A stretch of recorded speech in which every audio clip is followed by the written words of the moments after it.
네, 밀양 화재 3사의 사망자가 39명으로 늘어난 가운데 오늘부터는 화재 책임 소재를 가리는 수사가 본격화할 전망입니다. 네, 염건웅 유원대 경찰 소방행정학과 교수, 이용재 경민대 소방행정학과 교수와 함께 자세한 이야기 나눠보도록 하겠습니다. 두 분 어서 오십시오. 어서 오십시오. 안녕하세요. 네, 이번 사고에 대한 잠시 후에 또 정부의 브리핑도 있을 예정인데요.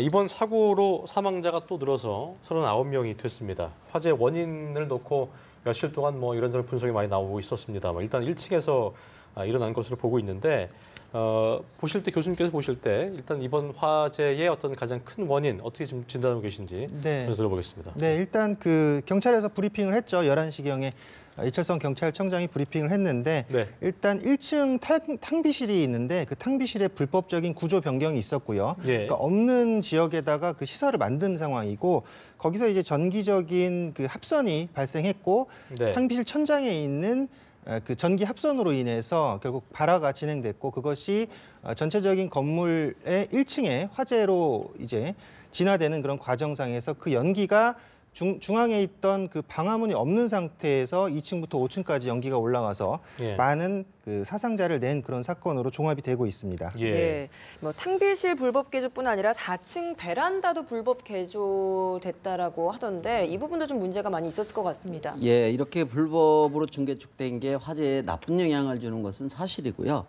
또 하나 여기서 이제 공소시효 문제도 나오고 있는데 일반 범죄와는 다르게요.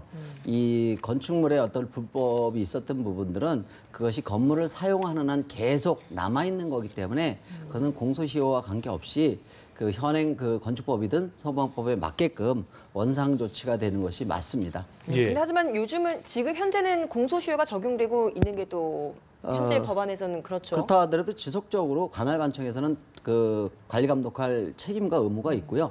또 건물주도 그것을 지켜야 되는 것은 분명한 사실입니다.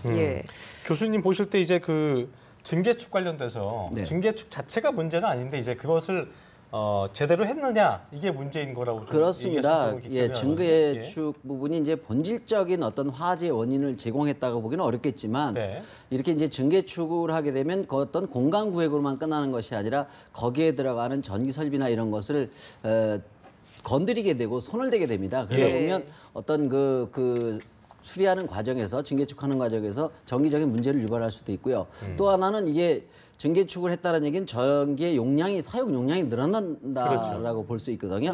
그런 부분에 대한 그 확실한 조치가 있어야 되는데 아마도 그런 그 공사 과정이라든지 그런 용량 부분이라든지 이런 부분에 좀 문제가 있지 않았었느냐 이렇게 예측을 해봅니다. 확실히 이루어지지 않았다라고 추천하시는 거죠.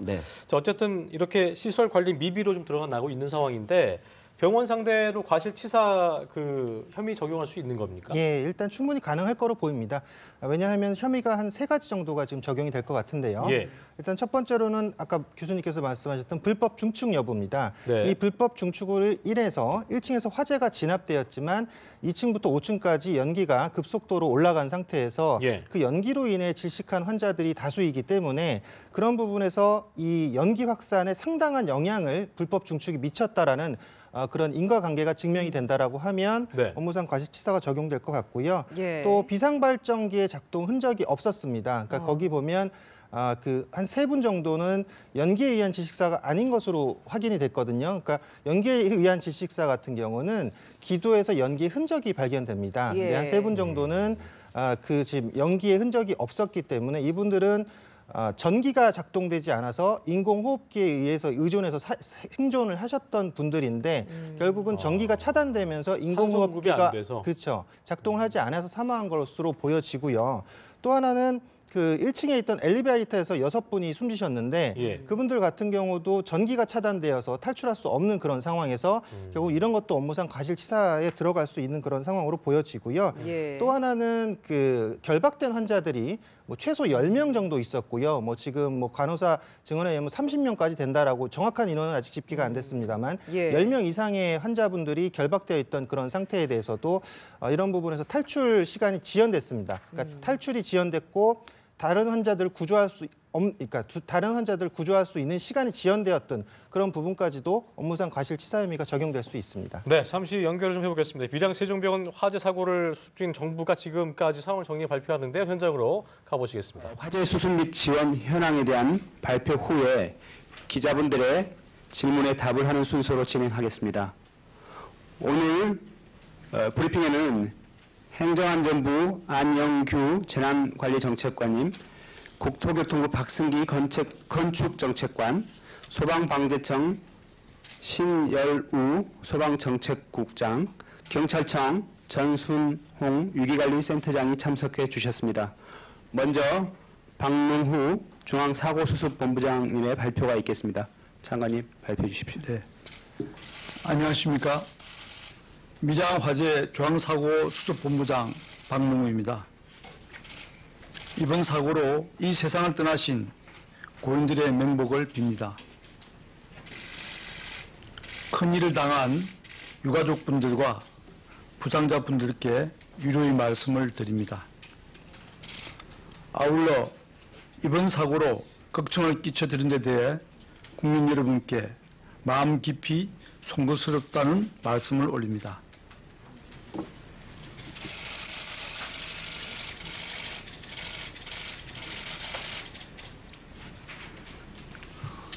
우선 지난 26일 화재 발생 시 높은 이웃 사랑 정신을 발휘하여 혼신을 다해 구조활동에 참여해 주신 밀양 시민 여러분께 이 자리를 빌어 진정으로 감사의 말씀을 드립니다. 정부에서는 유가족분들과 부상자 그리고 국민 여러분께서 사고의 충격에서 벗어나고 이번 사고로 인한 슬픔과 어려움을 이겨내실 수 있도록 범부처적으로 합심하여 최대한 화재 수습 및 지원을 하는 중입니다. 먼저 사고 상황입니다. 1월 26일 7시 32분 경남소방본부에 화재 신고가 접수되었고 화재는 당일 10시 26분에 완전 진화되었습니다. 사고 원인은 최초 발화 지점인 환복 탕비실 천장에서 정기적 특이점으로 인한 화재로 다량의 연기가 발생하였고 1층에서 발생한 이 연기가 요양병원 연결 통로, 엘리베이터 통로, 중앙계단, 배관 공동구로 상부로 이동한 데서 비롯된 것으로 확인되었습니다. 사고 피해자는 총 190명으로 사망 39명, 중상 8명, 갱상 138명, 퇴원 5명입니다. 이는 1월 28일 23시 50분경 경증 환자 중에 사망자가 1명 증가한 사항을 반영한 것입니다. 지금부터 화재 수습 및 유가족 등 지원 현황을 말씀드리겠습니다. 먼저 환자 진료비 지원 부분입니다. 환자분들께서 돈 걱정 없이 진료를 받을 수 있도록 피해 환자에 대해서는 건강보험 급여를 우선 제공하고 본인 부담금이나 비급여는 밀양시에서 지급을 보장합니다. 둘째, 장례 절차 지원 및 유가족 주거 지원 부분입니다. 밀양시에서 공무원들이 1대1로 유가족 의견을 들어 장례 절차를 진행하고 있으며 장례 비용은 밀양시에서 선지급 보증한 바 있습니다. 또한 합동분향소 인근 임대주택 37개 가구를 빌려서 장례 기간 동안 유가족에게 임시거처로 제공하고 있습니다. 셋째, 유가족 및 부상자에 대한 심리 지원 부분입니다. 사망자 유가족과 부상자를 만나 심리 지원 상담 및 정보 제공을 하였습니다. 또한 상담 치료가 필요한 경우에 있어서는 정신과 전문의의 심층 상담을 지원하고 있습니다. 현재까지 불면이나 불안을 호소하는 8분에 대해서는 심층 상담을 행하였습니다. 넷째, 생계, 의료, 연료비 등 긴급복지 지원 부분입니다. 밀양시청 및 읍면동에 상담소 17개소를 설치하여 상담 중이며 현재까지 생계 지원 2건, 연료비 지원 2건, 총 4건에 대해 긴급복지 지원 결정이 이루어졌습니다. 다섯째, 밀양시 지방재정에 대한 지원 부분입니다. 정부는 화재 잔해물 처리, 화재 현장 주변 안전대책 추진 등 화재 피해 현장을 조기에 수습할 수 있도록 재난안전특별교부세 10억 원을 긴급 지원하기로 하였습니다. 여섯째, 자원봉사 및 구호물품 지원 부분입니다. 1월 28일까지 22개 단체에서 누적 828명이 자원봉사 중이고 목포, 응급 구호 세터, 급식, 그 외 먹을거리 등 구호 물품도 각지에서 지원되고 있습니다. 자원봉사자 및 구호물자 제공자분들이 보여주신 따뜻한 마음에 이 자리를 빌어 감사를 올립니다.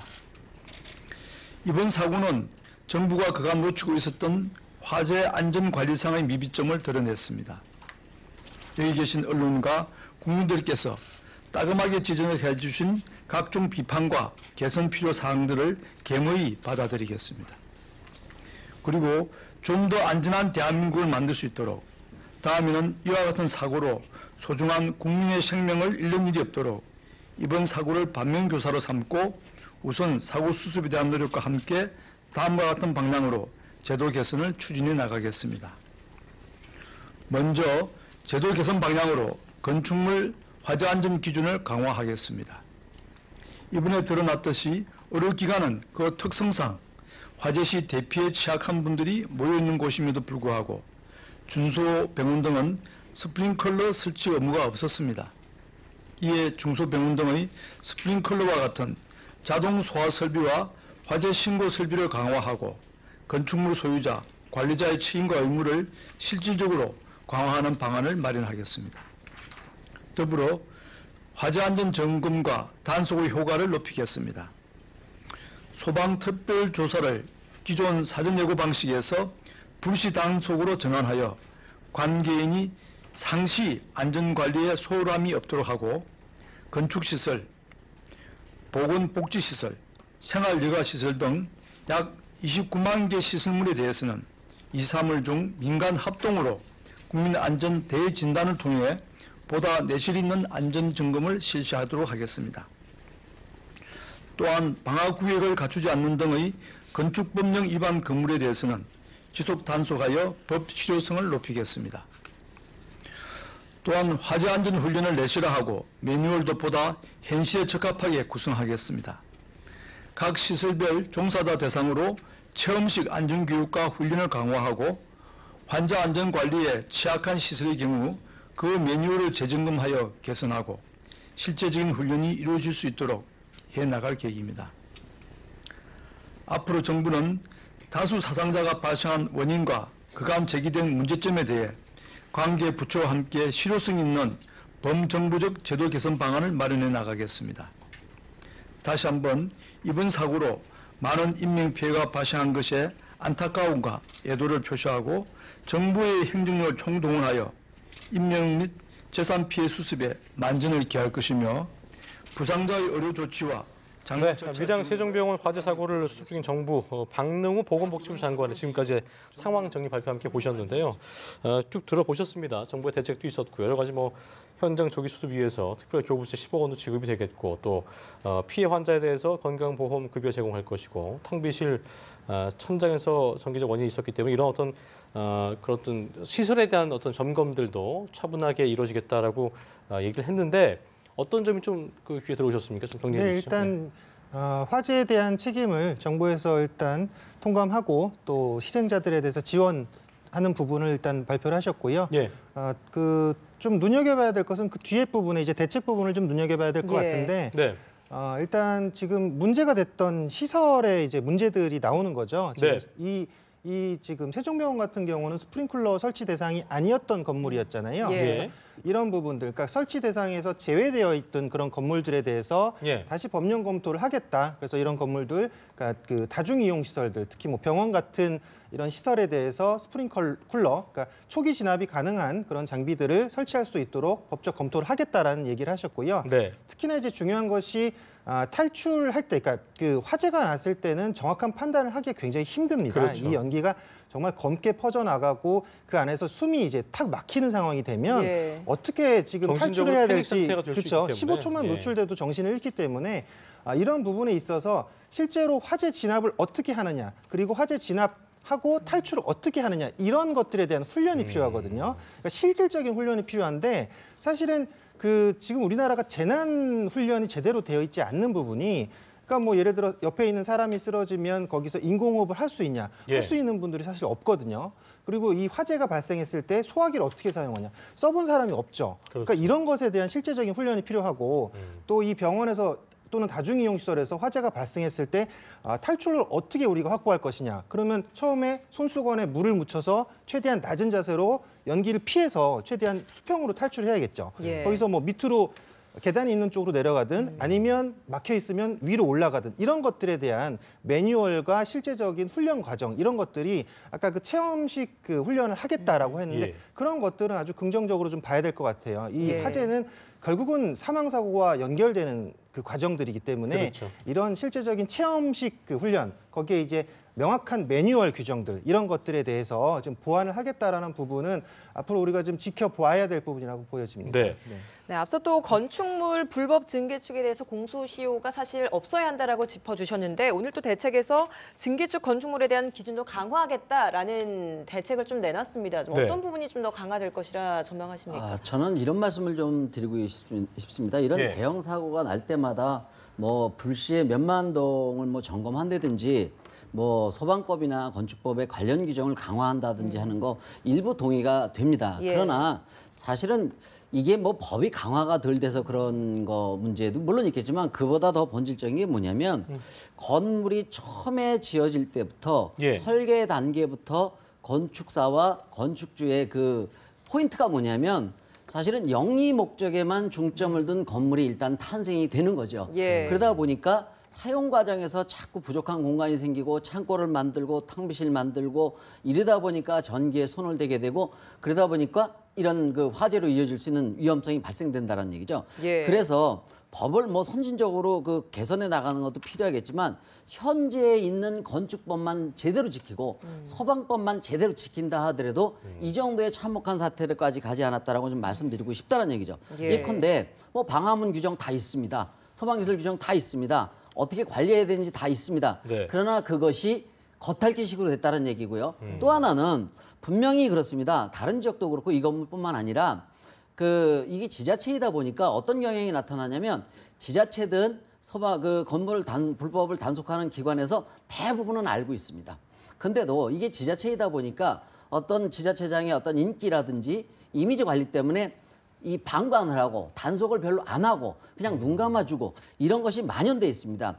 저 건물만 보더라도 비전문가라 하더라도 가서 보면 차후에 허가 없이 얼마든지 증축됐다는 걸 깨달을 수도 있을 텐데 예. 그냥 그렇죠. 그런 것이 묵인되는 거에 문제가 있는 거지. 예. 뭐 이런 사고가 터졌다고 해서 몇 가지 뭐 스프링클러 강화 규정을 고친다? 뭐 한다 해서 되는 것은 절대 아니라고 봅니다. 그러니까요. 그래서 예. 일단은 기본에 충실하고 현행법을 확실하게 지키고 현행법에 따라서 유지관리하는 거 이것만 가지고도 이런 기본적인 것만 강화시킨다 하더라도 상당 부분 예방이 가능하다고 저는 생각합니다. 네. 네, 기존 법부터 잘 지킬 수 있도록 해야 한다라고 이야기를 해주셨는데 이와 연관된 지금 문제점이 또 드러났던 게 그 의료 인력 부족이었습니다. 의료 네. 인력도 기준법에 맞춰서 제대로 고용만 됐었다고 한다면 충분히 도움을 줄 수 있는 인력도 많았을 것이고 이 부분도 참 문제가 되는 것 같습니다. 네, 그렇죠.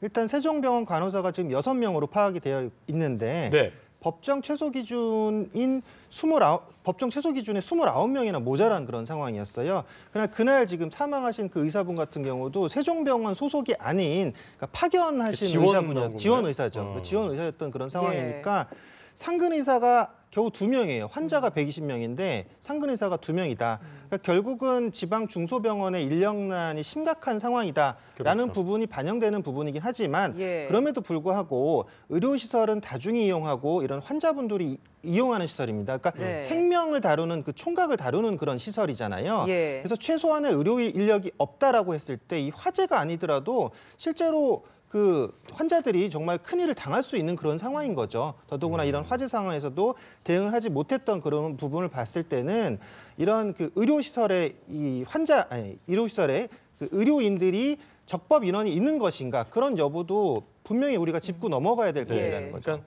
우리 이 박사님께서 말씀하시는 게 소잃고 외양간 고치기성이 아닌 임시 방편성이 아닌 어떤 장기적인 대책이 필요하다는 건데 아까 정부의 대책 중에 하나가 이제 29만 개 시설물에 대해서 국가안전 대진단을 실시한다고 했는데요. 아까 이 교수님께서 누차 뭐 얘기하신 부분에 따지로 보자면 실효성 면에서 이 관련된 이 인력들도 가능하겠으며 또 이런 시설물이 29만 개만 있겠냐는 거죠. 그러니까 이런 부분도 좀 짚어주시면 저는 단적으로 말씀드려서 정부에서 29만 개 시설물에 대해서 국가 안전 대진단을 한다고 하는데요. 네. 저는 실효성은 0%라고 단언할 수 있습니다. 예. 수십 천만 개에 이르는 이런 그 소방 대상물이 있는데요. 29만 개 한다고 해서 효과도 없을 뿐더러 예. 더더군다나 29만 개를 동시에 이렇게 한다라고 하는 인력 문제라든지요. 그 전문성의 문제라든지 이것은 어떤 그 보여주기식의 전형적인 거고요. 여태까지 수많은 재난 사고가 있어 왔지만 이런 거를 통해서 개선됐다라고 그런 사례는 전혀 없습니다. 그래서 이런 것이 아니라 정말 기본에 충실하는 그런 것부터 좀 평소에 그렇죠. 밟아 나가는 게 필요하다라고 봅니다. 아까 저희 박상률 기자 리포트에 보면 이제 셀프 점검 논란이 있었는데 이제 3년 동안 병원 자체적으로 그 안전 점검을 진행했다는데 이 부분도 좀 문제가 되는 부분이잖아요. 그러니까 지금 결과적으로. 건축 법상 문제는 교수님께서 지적해 주셨기 때문에 이제 점검 문제를 좀 얘기를 하면요. 이 그 소방 점검을 하는 것이 소방 당국에서 하는 것이 아니라 이제 위탁 업체에 넘겨서 하는 경우들이 많습니다. 예. 그래서 이 세종병원 같은 경우도 위탁 업체, 그러니까 소방 점검 위탁 업체에서 가면 그 병원 과장이 점검표를 작성을 했고 그것을 넘겨받아서 소방 점검이 완료됐다 이렇게 지금 점검을 했다라는 거죠. 그러니까 결국은 형식적 또는 요식적 행위만 이루어져 왔다. 실제적으로 지금 이 건축물이 1992년에 만들어졌고 2006년부터 불법 중축이 되기 시작했는데 1층, 4층, 5층 총 147제곱미터의 그 면적이 불법 중축된 그런 상황이었고요. 앞에 있는 그 병원 간판에서도 계속적인 누전이 발견되었던 그런 상황이었고요. 예. 그러니까 그 누전이 계속적으로 보고되어 있었는데도 불구하고 소방점검에서 발견되지 않았다는 것은 소방점검이 사실은 허례허식에 불과했다라는 거잖아요. 예. 그러니까 이런 그 점검들이 제대로 이루어지지 않은 상황에서는 결국 아까 교수님 말씀대로 뭐 140, 뭐 몇만 건을 하든 몇십만 건을 하든 몇백만 건을 하든 큰 의미가 소용이 없다. 없다라는 거죠. 그래서 이런 실제적인 이제 점검이 필요한 시점이다. 그리고 예. 소방 인력의 좀 충원과 전문성을 좀 갖춰야 될 필요성이 있다라고 보여집니다. 예. 네. 뭐 이렇게 화재가 있었고 또 보니까 또 바로 다음 날 대구에서도 화재가 났단 말이에요. 근데 네. 이건 똑같이 병원이었는데 기존에 있었던 밀양 화재 참사와는 다르게 정말 아무도 피해가 없었던 점 어떤 차이가 있었기 때문이라고 보십니까? 여러 가지 요인이 있을 거라고 추측이 드는데요. 일단은 뭐 초기 대처 부분이라든지요. 또 화재가 발생했다 하더라도 그 화재 양상은 굉장히 다릅니다. 그래서 어떤 화재 발생 자체가 그 좀 덜 위험한 어떤 그런 그 환경을 가지고 있었다든지 뭐 이런 요인들에 의해서 복합적으로 작용한 것이라고 보는 것이 맞을 것 같습니다. 예. 최근에 또 계절적 요인이 있기 때문에 건조한 상태여서 화재가 많이 전국적으로 잇따르고 있다는 저희 소식을 전해드리고 있는데 불광동의 15층짜리 아파트의 고층이죠. 14층에서 화재가 발생해서 병원에 실려갔던 일가족 3명이 모두 숨지는 안타까운 사고가 있었는데요. 아파트의 중앙 펌프가 이게 잠겨 있어갖고 네. 소방 당국이 뭐 소화전을 사용하지 못했다. 그래서 20분 동안 작업 지연된 게 정말 이건 뭐 끔찍한 거 아니겠습니까? 그렇죠. 끔찍하죠. 일단은 고층 건물 같은 경우는 화재 진압이 굉장히 어려움을 겪게 되고요. 또 구조에도 마찬가지로 어려움을 겪게 됩니다. 그래서 소방 당국에서 출동을 했을 때 이 소화전을 사용을 하려고 했는데 네. 아마 그 소화전이 얼었는지 이 소화전을 사용하지 못해서 20분간 이제 작업을 했다라고 하고요. 이렇게 녹이는 작업을 했다라고 예. 해요. 그래서 근데 이제 아파트 결국은 중앙 펌프가 잠겨 있었던 것으로 확인이 됐는데 예. 이 30년 된 아파트다 보니까 중앙 펌프실에서 이제 11개 동을 전체 소화전을 관리를 해냈던 그런 상황인데요. 네.